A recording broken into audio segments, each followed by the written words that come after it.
we are now gathered here on a mission, and that is to grow Gauteng together. And in order to propel that mandate, the conversations tonight need to be focused on Gauteng's compelling case as a global investment destination. And now with that being said,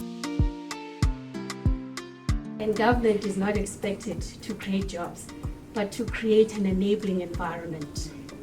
My question is, because one of the reasons small entrepreneurs or SMMEs fail within the first 3 to 5 years is because big business is not doing enough business with small business. How do we create incentives within enterprise development and enterprise and supplier development so that big business doesn't compete in that space? And in that instrument, there's a provision under Section 13G that says all spheres of government, state-owned and public entities, they need to report on their transformation initiatives. And to date, none of the government entities are reporting. As the Black youth, we need to be informed in terms of what are the critical areas that we can be able to benefit and leverage on in terms of the government instruments that are out there.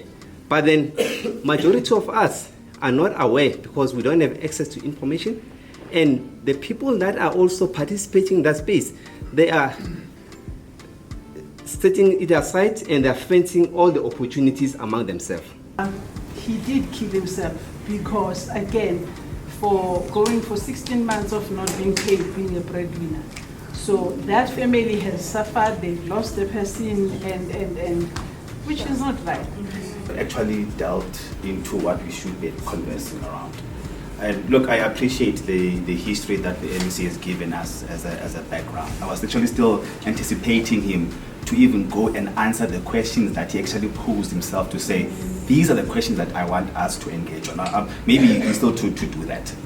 So when he engaged on township economy, from where I was sitting, and you'll pardon me, I was a very slow student at school.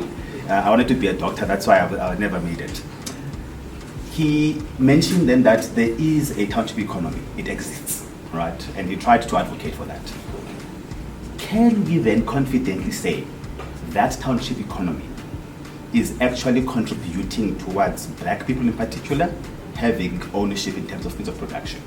And I'm asking this because why are we not then having these specific zones that are created and customized for the townships? Young people must be creative, young people must be innovative, but is there soil for them to be plowed so that they can become what they are? They should not leave Soweto to come to Sentin for them to germinate.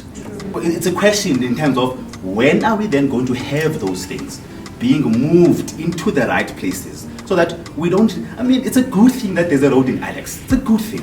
But what is that road doing economically for the individual who is there?